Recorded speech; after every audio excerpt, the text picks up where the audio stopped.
So on to the next thing, so I get a lot of questions around kind of the black box cloud deployment of AirWatch versus a hybrid deployment. And I know, Dan G, you and I have had this discussion a couple times, and I know you have a really awesome tool that describes this, and it also kind of talks to kind of the Windows versus Linux components, kind of on the back end, and kind of what the connectors are and all that kind of cool stuff. Would you be able to show us kind of like two basic? God, there it is! I love this thing. Dan R, have you seen this? I have not. Okay, No. your mind is about to be like totally blown. This is the coolest thing. Yeah.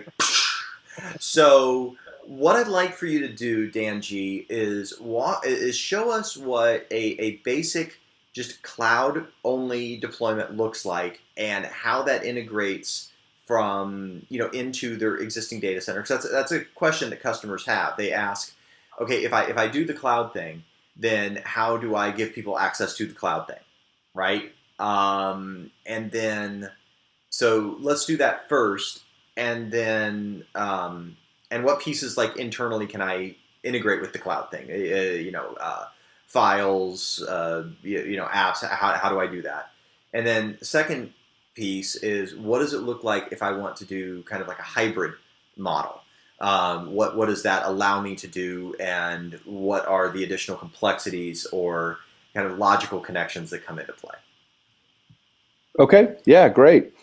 So what I've got here is looks pretty blank compared to what I started with, but this is all it would entail for a basic, completely SaaS deployment of AirWatch.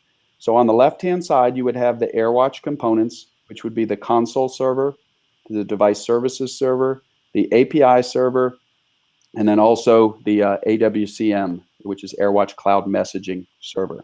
Okay. And so up in the top left, you see the push notification services, right? So this is like Apple's push notification services, Google's push notification servers. The operating systems of these mobile devices are built to go out and check with those push notification servers. It's right? like the little certificate things that you install. Yeah.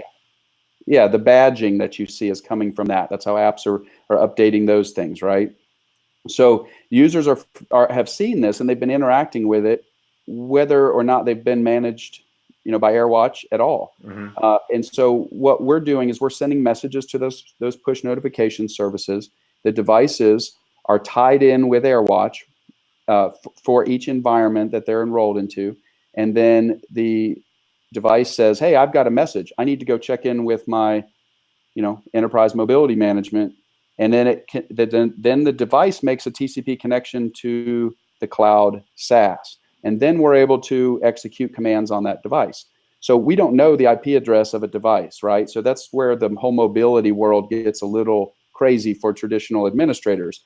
In a data center environment, and the VDI and virtual desktop infrastructure, and you assign a specific IPs, and you can control based on knowing those IP addresses.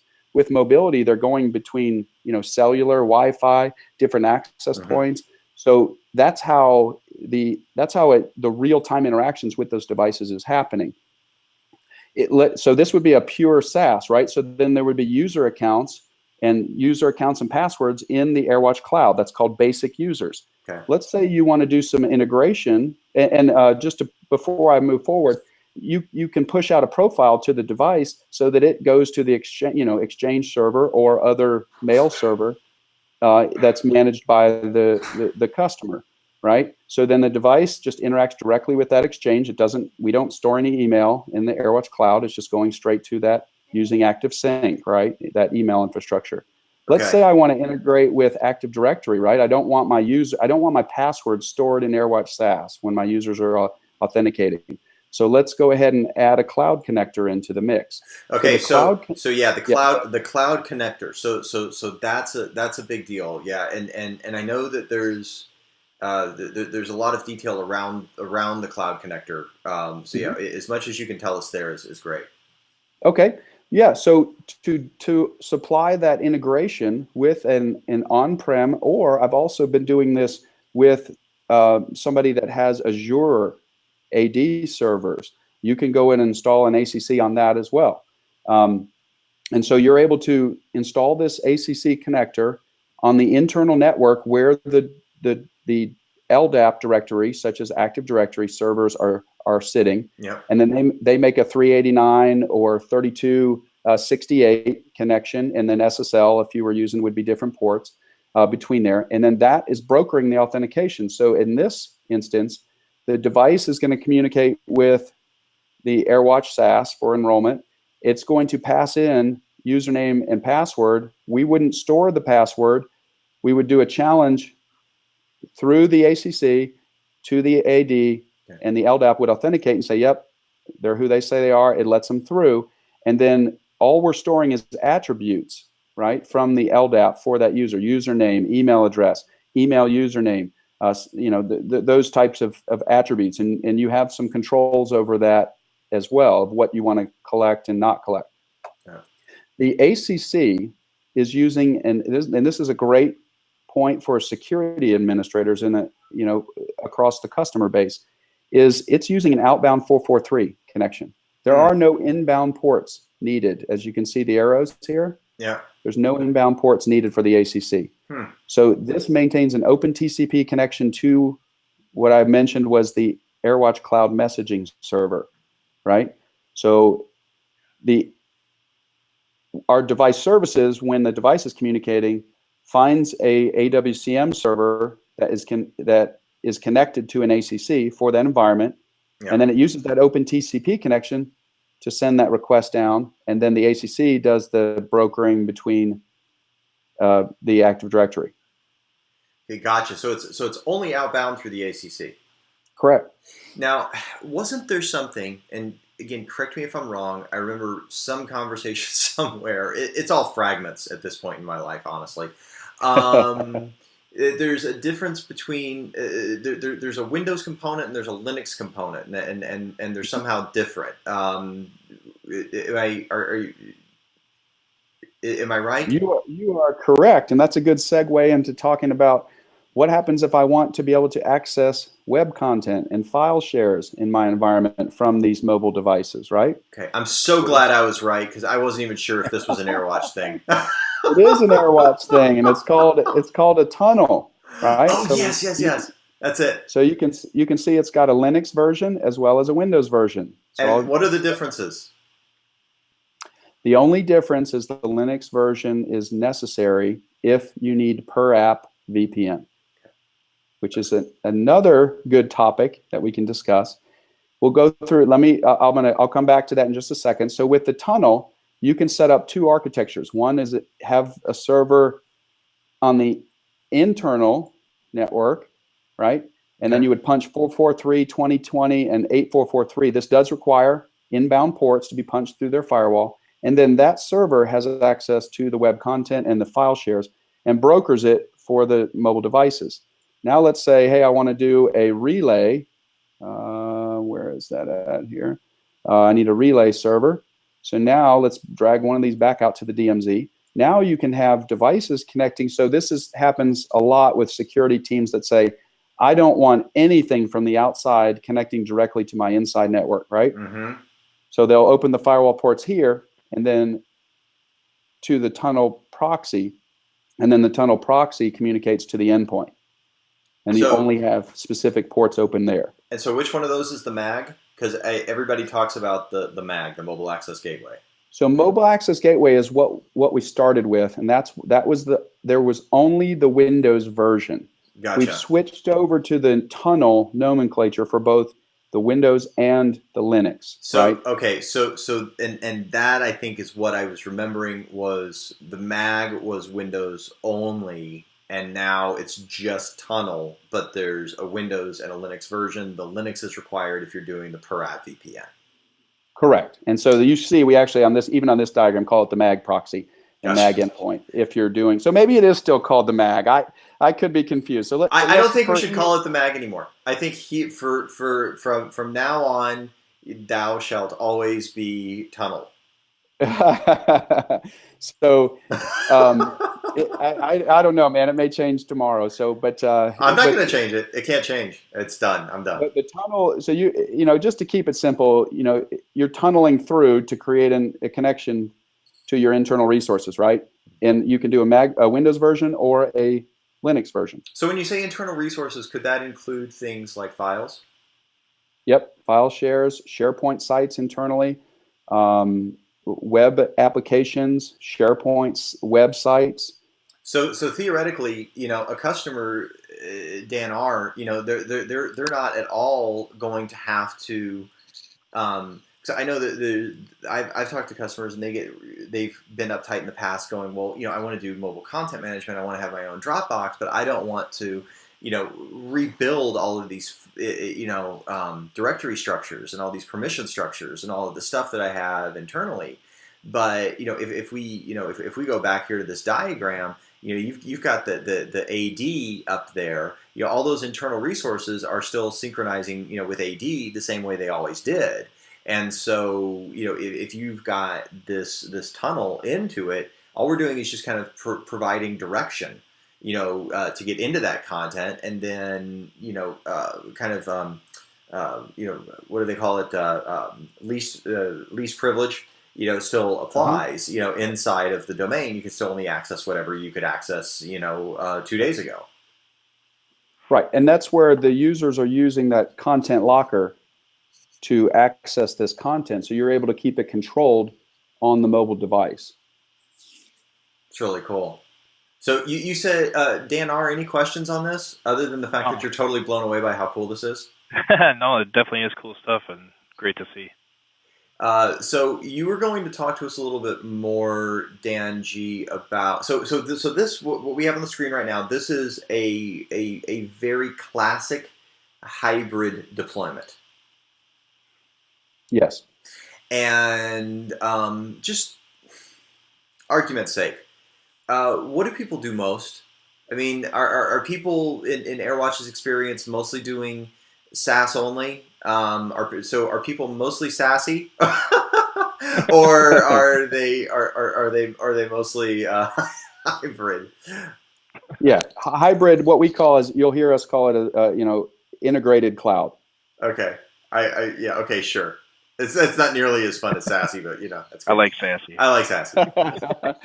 So yes, they do predominantly go SaaS over on-prem, and yes, they do predominantly do integrated cloud versus just cloud. Okay.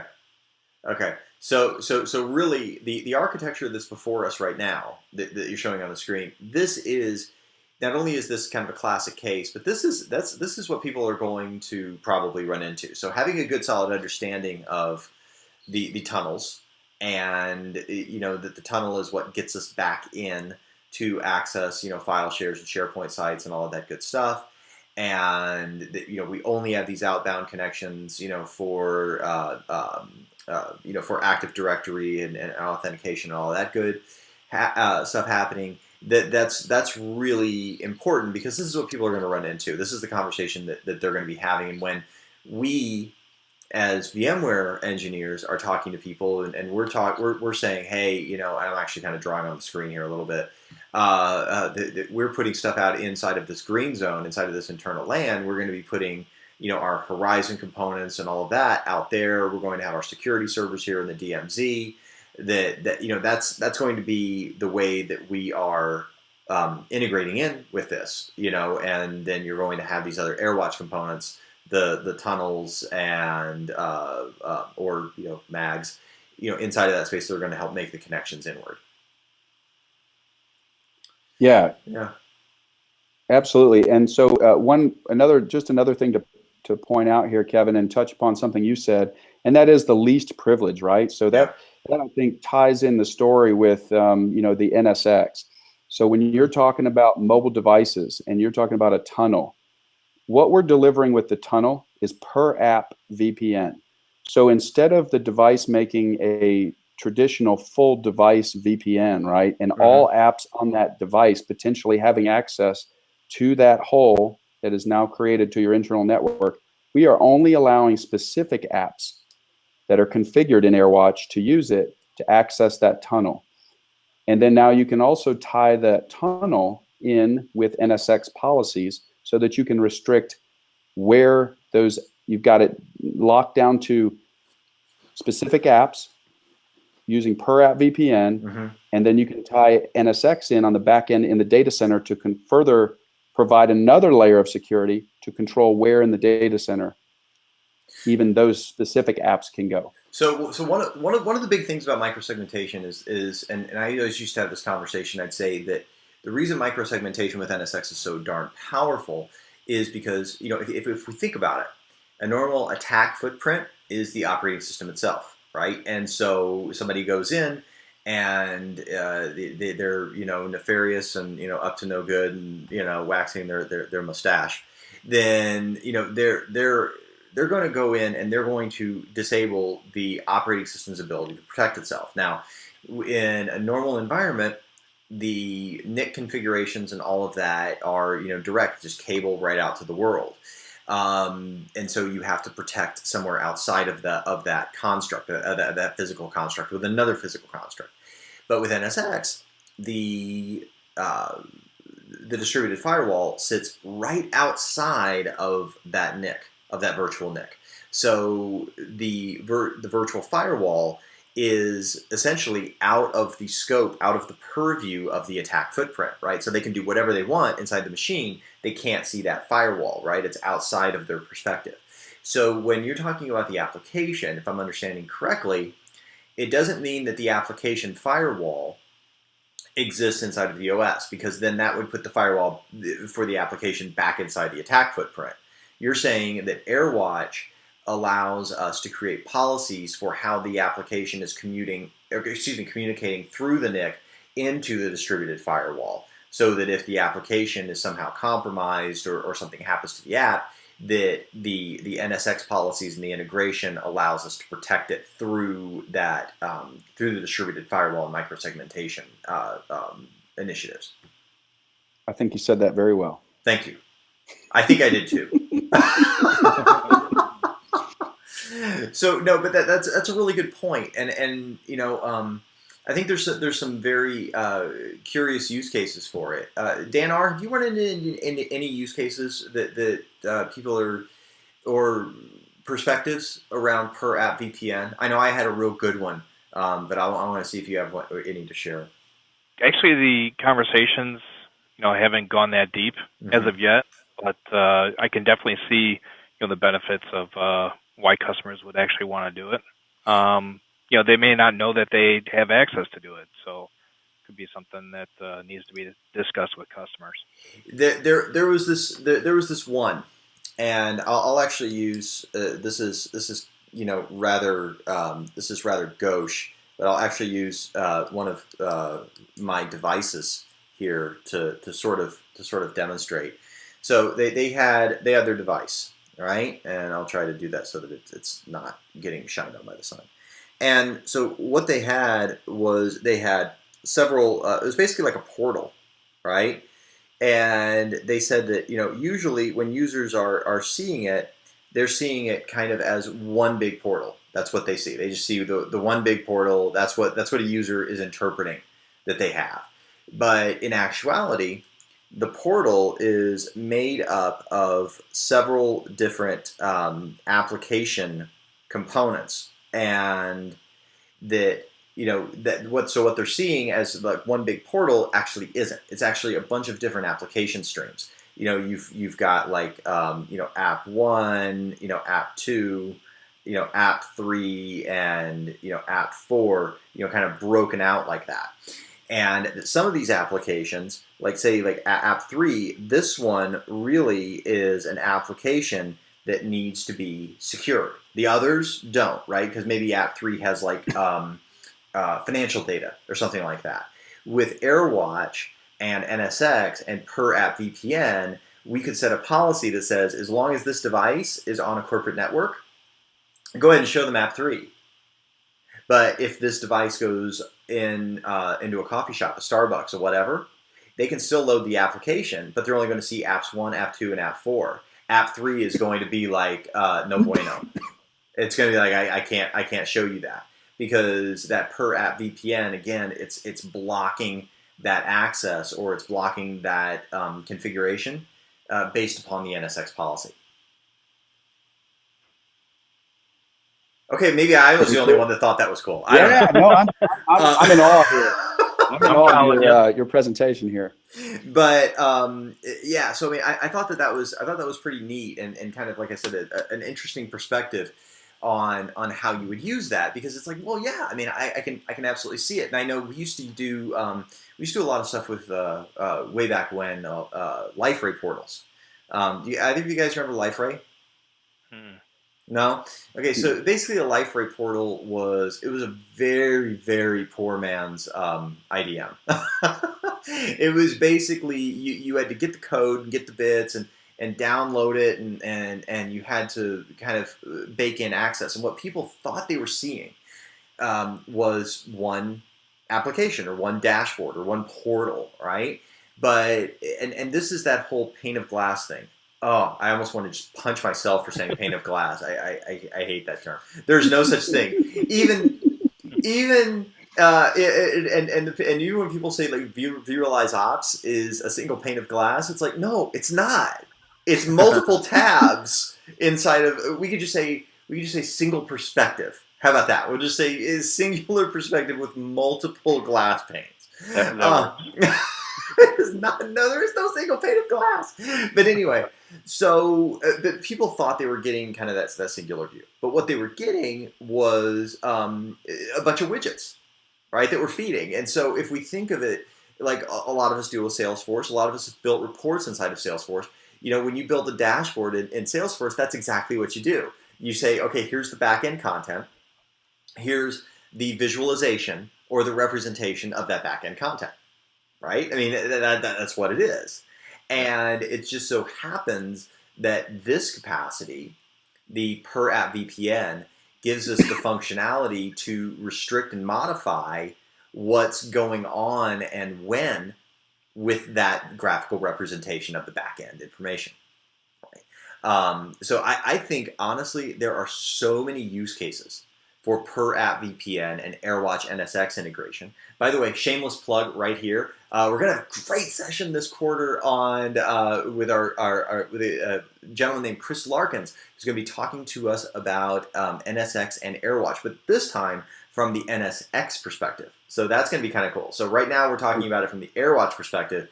I've got another video that's going to be coming this way that's going to be talking about this exact same topic, but from the NSX perspective. So you guys might even want to watch it. It's probably going to be pretty cool. So yeah, I think there's really a lot of use cases for it, and a lot of use cases that aren't being uncovered. So that covers us from, we've talked about what Workspace ONE does. We have talked about what a basic sort of like you said, SaaS, right, or cloud only, right, for lack of better words, offering looks like with AirWatch, and then how we deliver the applications on their own using AirWatch, but we gain and garner that capacity to do things like the single sign-on and the SAML and the auth and bidirectional federation and all that cool stuff when we fold in vSphere Identity Manager or IDM, right, which used to be Workspace. And then we also looked at the hybrid cloud architecture, which we said is the most common one, and we need to remember that if you're doing the hybrid architecture, there are two flavors of tunnel, previously MAG, that you've got the one which is Windows, and Windows can get you into internal file shares and SharePoint and all kinds of groovy stuff. Linux can do all of that. Is that correct, Dan? Yes. It can do all of that, but in addition, it's also capable of creating a per application VPN.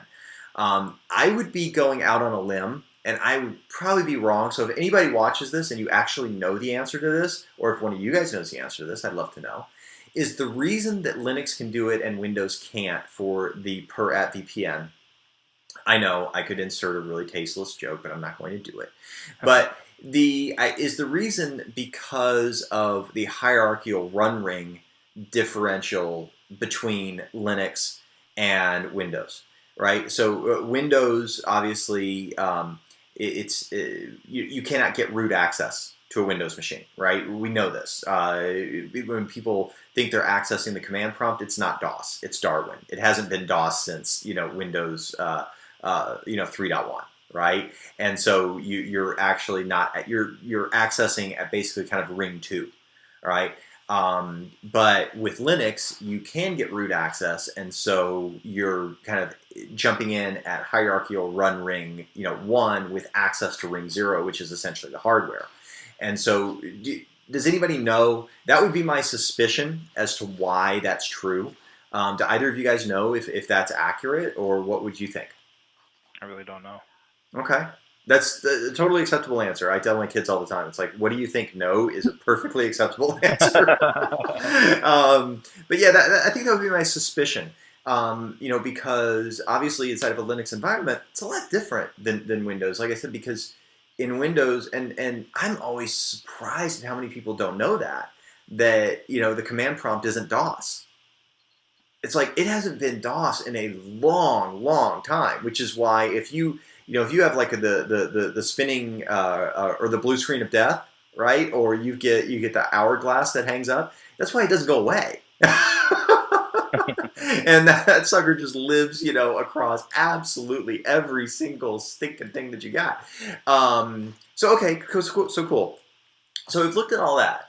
So I'm gonna kind of open it up and ask, Dan R. Any questions? Anything that from an AirWatch perspective that you would love to know, but just haven't had the chance to get around to asking? This is just kind of off the wall, but what level of AirWatch is included within Workspace ONE? Is this rhetorical? Do you know the answer? Because I don't know that. I think I know the answer. I think I know the answer, but I'm really not sure, and it really comes up for debate often. I want to say it's yellow, and that's my assumption as well. Dan G, do you know? Oh, by all means, answer your phone first. I'm kidding. Yeah, sorry about that, guys. Note to self: turn off phones. But, so I want to say it in the advanced and enterprise. I believe that the advanced is blue, and that the enterprise may be some components of yellow. That's going to get that's where I think there's a little bit more than blue in the enterprise. Okay, so again, I think we need to clarify that. I'm not 100% on that. That's okay. Myself. Now that we have swallowed that pill, let's talk. What's the material difference? Not the marketing term. What's the material, actual, functional difference between blue and yellow? So the yellow is going to include your telecom. It's going to include your content edit. So if you want to edit documents, so say you've got executives who are traveling, and going between meetings, may get a PowerPoint, they could open that in Content Locker, edit that, and send that off in time or have it ready for a presentation that they were giving or sending to somebody else. So those kinds of use cases, you would have that edit capability with the content. But that doesn't mean that someone couldn't use blue and be able to access their local file system through a Windows mag. Correct? It's just a different capability that exists inside of yellow. It's almost like a secure edit. Yeah, editing and annotations are available on your documents inside of Content Locker on your shared repositories. Yeah, so they're secured, and the editing and annotations are monitored and managed by AirWatch, not just by Microsoft Word. There you go. Right. Okay. So exactly. So that's inside of the Content Locker application. Mm-hmm. We have Office viewers built into it. So you're able to edit Word documents without going into Word. So you're controlling that So experience. in a way, for the code geeks out there, Content Locker acts in a way like a Subversion code repository. It goes in and it says, okay, I'm your window into this content. If you make a modification, I'm logging that modification, right? Even though, whatever this other thing is that's actually doing the modifying, I'm monitoring it, and I'm ensuring that there are branches and tags created from those modifications in accordance with whatever policy you have in place. Trust me, it makes sense. Yeah. Okay. Sounds. Yes. So, I'll take your word for it. okay, so that's one of the things they get in yellow. They get the content management security aspect. Yep. What else do they? And you said telecom. Yeah. I know what telecom means, but Sure. what does it mean in this context? Yeah. So say you have users that are have data plans that are limited, right? Mm-hmm. And you want to say, hey, I would like to know when somebody hits 80% of their plan, hits a gig of usage, right? Wow. Or even less, right? If you have 1,000 users and you're paying for all the data plans for all those mobile devices for, say, people in trucks, right, delivering loads and things, you may want to control the data levels and say, so that, hey, I'm now aware that somebody's going hitting 80% of their plan in the first 3 days. They're probably not doing just their job. They may be doing something else, right? So it starts to give you some visibility into managing your business a little more effectively. Oh yeah, turn a blind I didn't eye and specify run. anything there, Kevin. So you know what? Implication is fair and inference is evil. And inferences abound with a comment like that. But okay, so so I'll raise my hand and go. I had no idea that AirWatch could do that. Dan R, did you know that AirWatch could do that? Nope, I did not. That is really flipping cool. That is really, really cool because that means that theoretically AirWatch is capable of adding ROI almost immediately. I mean, if you've got somebody inside of the data plan, inside of telecom, you could add ROI, kind of material return instantaneously. There'd be no delay inside of that space. And a really curious, kind of a really curious implementation of that is, we used to have this thing, and I'm actually going to do this again because that was really fun when I did the thing on the mobile phone. So I really enjoyed that. We had this architecture years ago. I was doing a thing for a big utility. It was a Horizon deployment. It's like 20,000 seats. It was pretty big. But one of the aspects that they had was, they had their data center, right? And then, so they've got their DC there. But then the other thing they had was they had these trucks. And these trucks would, kind of go out, of the data center.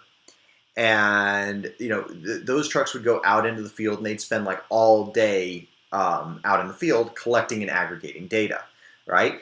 And so what we needed to do was when the trucks came back, we've got those laptops, obviously they were offline. At that point, we used Mirage, right? Which is a product that not a lot of people talk about. Because what we did was we said when that truck comes back and it's inside of the gates, right? Instead of having some kid run around with a USB stick and download all the data from all the different things, it just synced back up with the Mirage servers because it was back in the location. But this raises another interesting perspective in what you could do with it, because you could say that when they are, when they're out there and they're kind of out in the wild, right? So let's say our perimeter's there. So now they're out in the wild. You're able to actually monitor their data consumption, and you're able to set hard limits on the data consumption inside of that space to ensure that they're not going to incur overages and additional consumption. So you could use AirWatch technology in conjunction with something like Mirage in that respect, because then they go out, Mirage pushes the image to the desktop that they're using, and then they go out and they use their data. AirWatch helps us ensure that the image is monitored correctly and managed correctly. And it also helps us ensure that the data that they're using is not becoming onerous on the company. And then when they come back in the gates, then Mirage has the capacity to sync the machines back up, sync up the data images, and then we can start all over again with another new day. So I think that's actually a really cool use case for integrating AirWatch and Mirage and Horizon and the telecom capacity. Like I said, the telecom capacity is something I had no idea existed. So cool. Thank you for bringing that up, Dan. You gave us a really groovy thing to talk about. Anything else from your perspective, Mr. Ryan? Something that you hear about, something that other people hear about, even kind of your most shameful thing that you don't know about AirWatch, but or you wish everyone knew about AirWatch and just want to prove that how smart you are. Just anything. Unfortunately, I can't think of anything. Well, you know what? I'm just going to assume that means that Dan G has done such a thorough job of imparting his knowledge into you, and that you've done such a thorough job of imparting your VMware knowledge onto Dan G, that you both are you're like two halves of a coin. Yep. The dots have been connected. That's exactly the way I see it. And Dan G's laughing because he's guilty and he knows that that's exactly what it is. It's just two halves of the coin, Dan. Mr. Gunyon, but before we kind of cap this off and finish off this last session, is there anything that you would like people to know? A question that you get all the time and especially from VMware people, and you feel like if I had $10 for every time I answer this question, I'd have a new boat, right? I know there's got to be a question like that. What is that? What is that question, or one of them? Yeah. So one thing I didn't cover is one of the servers. So if you'll indulge me here for just a minute, please. I'll go back over and I added it in there slyly. I didn't say anything, but this secure email gateway, right? So this is another component that could be potentially used to sit in front of an Exchange, say an Exchange client access server, right? And this is going to allow you to block access to the Exchange active sync unless the user is enrolled in AirWatch. So it gives you the ability to do some policies. You're also able to do secure attachments. So if you wanted to encrypt your attachments, provide another layer, right? So they open them up in the device, in the email client, and then it's encrypted, right? So that you can only open those in Content Locker, which understands the encryption and can decrypt those, and you can view the attachments. So you can do things like that. The architecture here is also supportive of a relay as well. So if I can find that, I'm missing it there in terms of the seg, but you could potentially have one in the DMZ and one on, typically this is actually how it's deployed. It could be deployed on the internal if you needed to do certificate integration, which is, hey, I want my users to just open their email and not have to put in a password. Yeah. You can use certificate authentication. You would then put it on the inside, use Kerberos, and then it would connect and provide that authentication. So, and I think that's one important thing to point out is that we can deliver PKI. If you have an internal PKI or external, AirWatch can integrate with that and deliver certificates to the client, certificates to the devices to use for authentication. And it wouldn't require a rip and replace if somebody's already using like an internal Exchange with like a perimeter discovery server, right? It'll integrate, it'll snap right into that. Yes. So you would put the secure email gateway in the DMZ, and then you just tell it where to send the active sync traffic, right? Which So would go to the discovery server at that point, right? Yeah. correct. And what is a discovery server? That's you're saying. What's your distinction there? So we used to do these. I don't even know if anybody does this anymore, but we used to have to do it anytime you wanted some people to get exchange access outside of a LAN. Is you would have to put a discovery server on like a DMZ segment, and that would basically just broker the traffic for you, so that you wouldn't be exposing the exchange server to WAN traffic. Got it. Got it. So was that part of like mobile information server? That was like back in the day, wasn't it? I'm really old.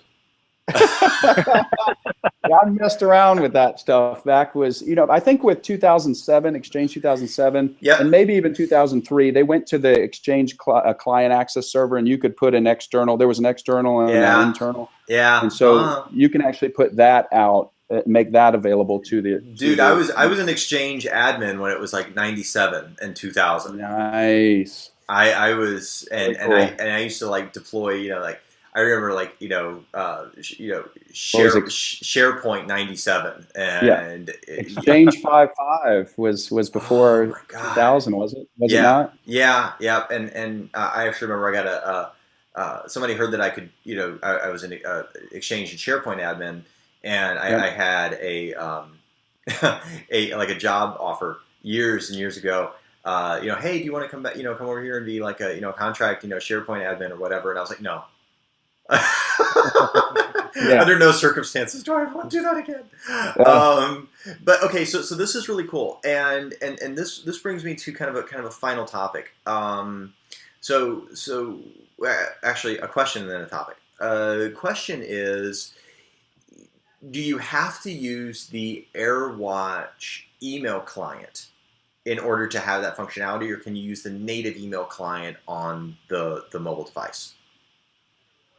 Yeah, great question. So most people are okay with the native client, and because like with iOS, you can secure the operating system is full device encrypted when you enforce a passcode on that device. Yeah. Again, we go back to that little certificate thing that phones home. Yeah. Yeah. So in that instance, most customers enjoy the native experience and use that. If you need another layer of security, you can do the Boxer, or we have the Inbox product. Boxer is the latest that is out for iOS and soon to be for Android, and that provides a fantastic end user experience as well as that enterprise security. So yes, we can configure either one. What we see is there's maybe a set of users where maybe they do have some more sensitive information that needs DLP on the email, and they may deploy the email client for those users. Gotcha. And so that could even be a conversation like maybe inside of like the Fed or SLED space. Absolutely. Yeah, that's heavy there in financial. Yep. So and you mentioned Boxer and Inbox, and I think that's a very important distinction.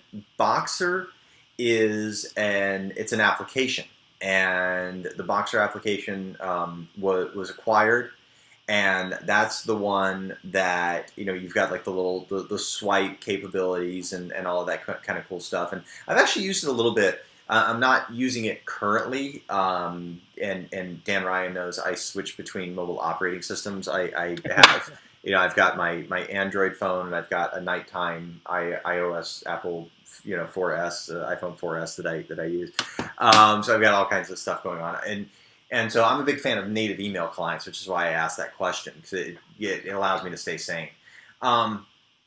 But I think you've got Boxer up on the screen, which is actually really cool. And yeah, so this is where you get like the swipes and all of that kind of cool stuff. And it's got like the ability to integrate with your calendar and send people your calendar availability and all sorts of that grooviness. And the to-do function, which it's definitely cool. And Inbox, however, that's AirWatch. That's an AirWatch proprietary thing. And at what point does Inbox? So, question for you, Dan G. Does Inbox become available when someone is using the SEG, the secure email gateway, or is it available kind of just ground zero? Yeah, so great question. Inbox or Boxer is available with the Orange bundle or higher, as well as the secure email gateway if you have that license. If you have Orange or higher, you also can deploy a secure email gateway as well. So yeah, and I think that's an important distinction. Boxer is available to anyone, even if you're not using AirWatch. You can use Boxer if you just use Gmail, right? It's just an app. But there are special things about Boxer that become accessible when you have the secure email gateway. Is that a fair statement, Dan G? So you can actually deploy Boxer without the secure email gateway. So it could connect. Mm-hmm. So, and that's a good segue because I was going to cover like what I'm seeing in most organizations now is you have a hybrid between an on-premise email system and Office 365 or some other cloud email, Gmail. Yeah. So I'm seeing a lot of this. And so the nice part about AirWatch is that we allow you the flexibility with the organization group structure here. So as you can see, I've got a bunch of child organization groups, this being Dan Gunyon being the parent here. Mm-hmm. Each of these can be a separate organization. So if you had DG Test and no GID, those can be managed as completely separate organizations. The administrators can have role-based access so that they only see this level. Some administrators could see this level. This comes into play for doing all of these scenarios that you see, complex hybrid scenarios that you're seeing in all of the organizations. So something like a board, right? So if you had a group of people that say, hey, I want this treated completely separate from the rest of the organization, and I want it white gloved, you have the ability to do those kinds of things within AirWatch and keep things separate.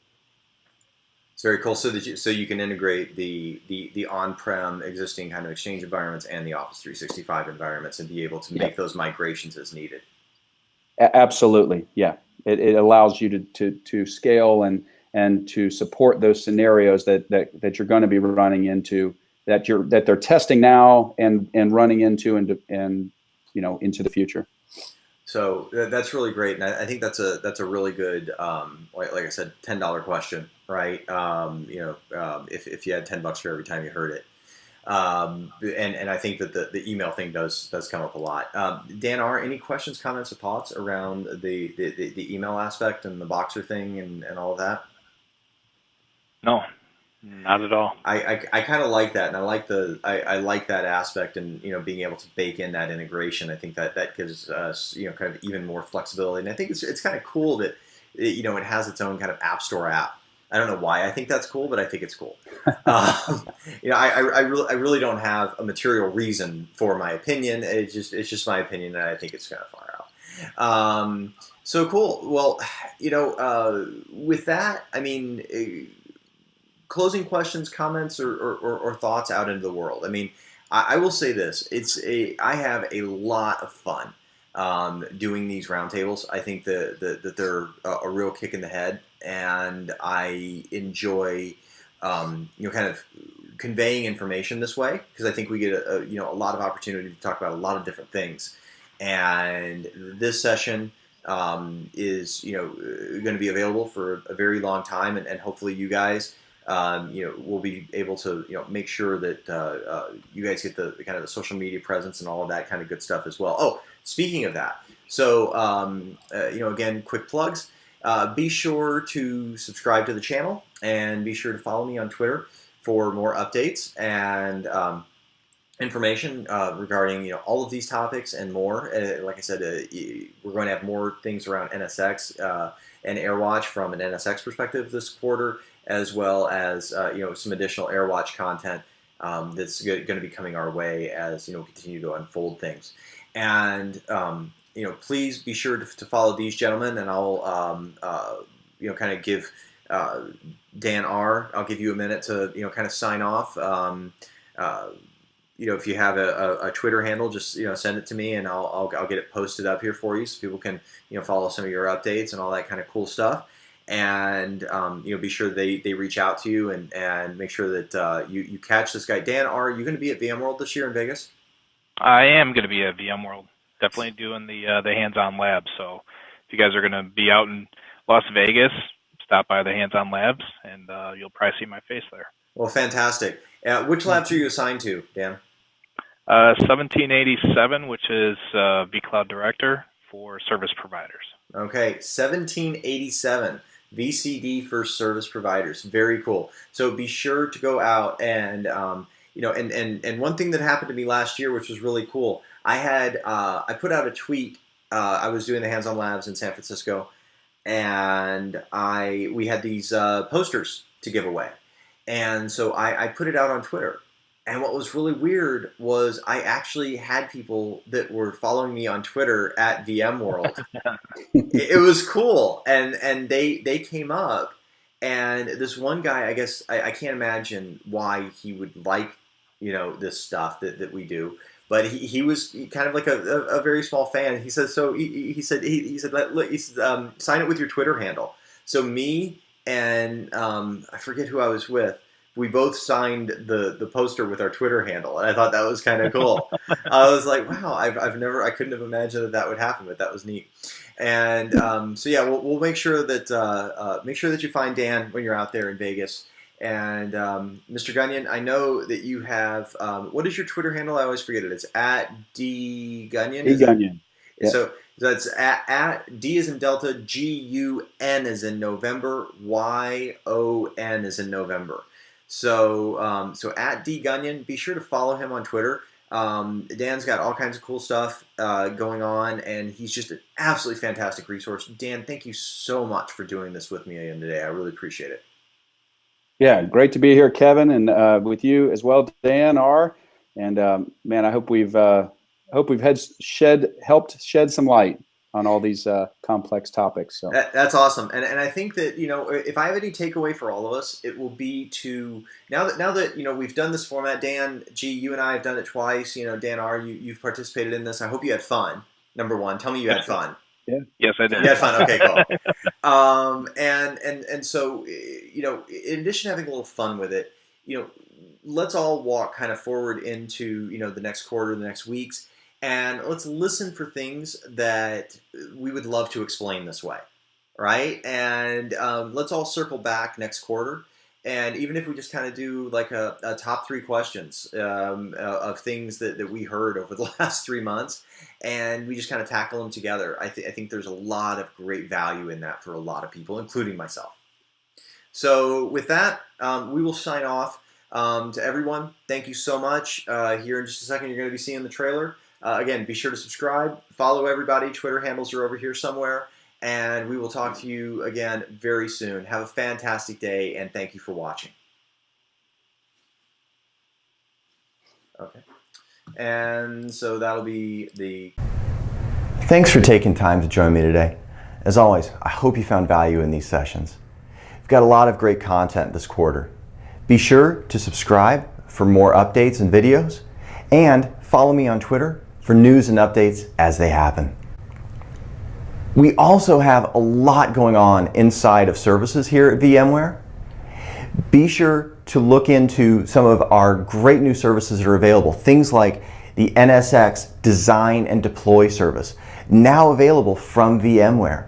And if you're a VMware partner, you need to look into our Partner Preferred Services program, where you too can deliver VMware services and learn from our services consultants and professionals inside of our professional services division, so that you can deliver and bring true value and the ultimate in VMware expertise directly to your customers as well.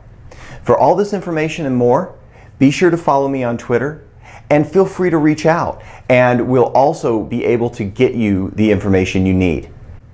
Thanks again. I hope you have a fantastic day, and I look forward to talking to you again really soon.